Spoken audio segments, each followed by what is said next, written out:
Shedeur Sanders. It's early morning right now. I wanted to just give you guys the news. I should have given it yesterday, but I kind of got upset that Texas beat Alabama. But Milroe ain't the guy. I'll do a separate video for that. But let's get on with it. Shedeur Sanders showed extreme disappointment in Matt Rhule and Nebraska. He wasn't buying their humble response, their humble, I'm not going to say apology because they didn't apologize, but their humble reaction to getting whooped by the Colorado Boulders Buffalo team.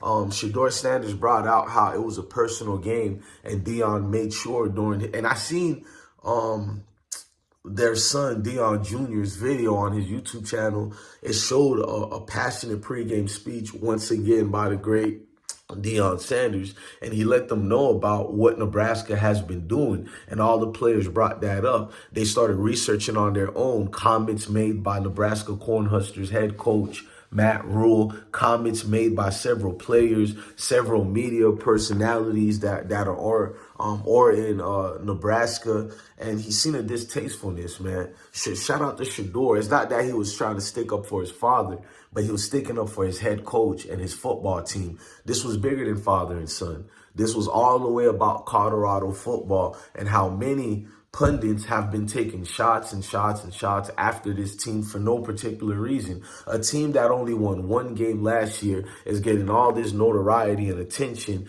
but not even in a good way. You got a lot of animosity from a lot of these pundits. A lot of people are not used to this brand new change, this brand new climate in the landscape of things. You got guys who look like me who are taking certain key positions that belong to guys that look like Matt Rhule. I know you guys think I'm being extra, but I'm really not. I like telling the truth when it comes down to these situations. The extreme level of disrespect was unwarranted.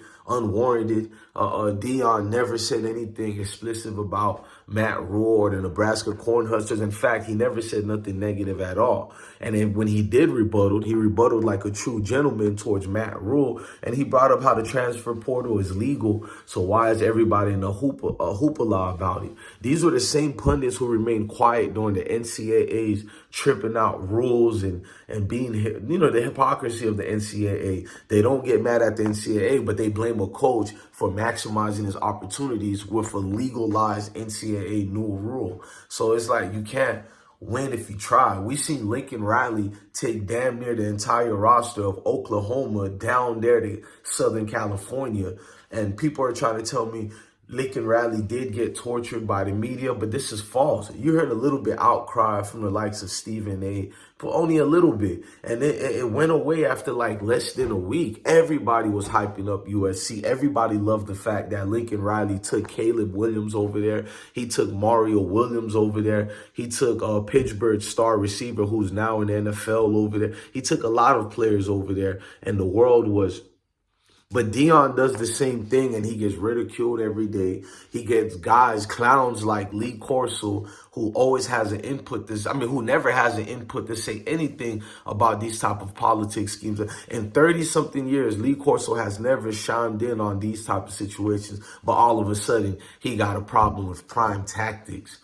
And he tried to make it be seen in a national audience that Deion was a bad coach and he was worse than a bad coach. He tried to bring Deion as a bad character simply because Deion allowed other transfer players to come in. Deion Sanders never kicked out those players at Boulder. He never forced them to quit. He let them know the pressure is on. I got my Louis bags coming, so who's ready? Meaning that which player is ready to fight for their position? Which player is ready to fight to stay on the team? And a lot of those dudes wasn't dogs and they wasn't leaders. They choose to depart and leave from Boulder and go whatever aspirations to whatever other teams they went on.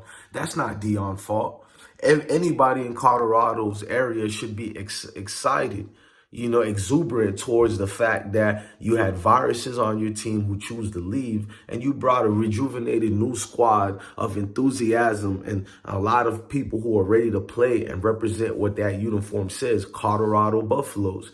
And that's what you had, man. But a lot of coaches and a lot of media personalities. They just got so much negative things to say. So for Shedeur Sanders to stick up for his football team, not father, his football team, was actually absolutely exceptional, man, because he could have did a lot of things. He could have given the fake narrative, but he said he's not his father, because Deion, I guess he forgave Matt Rhule to a certain degree, because Deion still gave the team a speech to hype them up. But Shedeur Sanders is like, nah, we're not having that. I heard all the comments. I seen the antics that the coach and the players were doing towards us. There was no respect. Even after Minnesota gave Nebraska a dose of reality, there still wasn't no respect from Nebraska. It's the best medicine you can give the big fake bully / bad guy. The big medicine you can give them is the medicine that Colorado Buffaloes gave them. And that was a butt whooping, man. They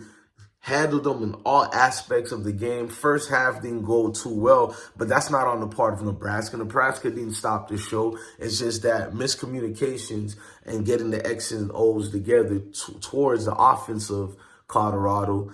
And we seen what happened. Like, during the TCU game, the defense proved they're a good, top-notch defense team for Colorado, because they didn't play so good during TCU.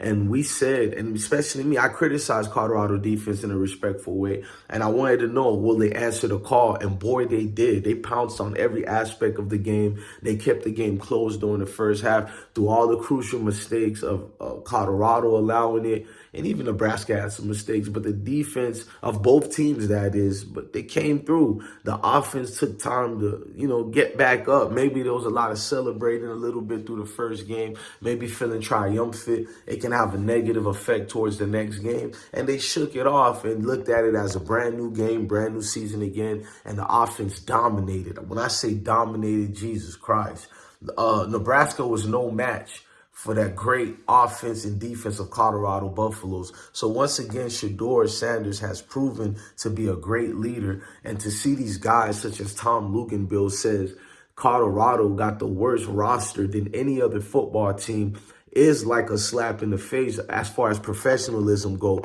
You can critique Colorado over there at Boulder. You can say a lot of things. You could say you feel the roster is not really up to par with other rosters because it's so new and all that. People would have understand that. You know what I mean? Because you didn't know which way it was going to go for a top-notch roster like that, or if it was going to become a bottom of, the barrel type of roster. But to say it's the worst roster in all of college football, that sounds like a personal shot that had nothing to do with you scouting, nothing to do with you actually paying attention to the schemes of thing of that team. I doubted Tom Luginbill ever even paid attention all summer and spring long to what those guys was doing over there at Boulder. He just said something he personally felt because he has a distaste for Deion. He has a distaste for the things Deion are doing. He has a distaste for the way the players are, braggadocious, the way the players are. I guess Deion is too uppity for them. Don't let that go over your head. We know what uppity means to some of these good old boys club, and it's facts.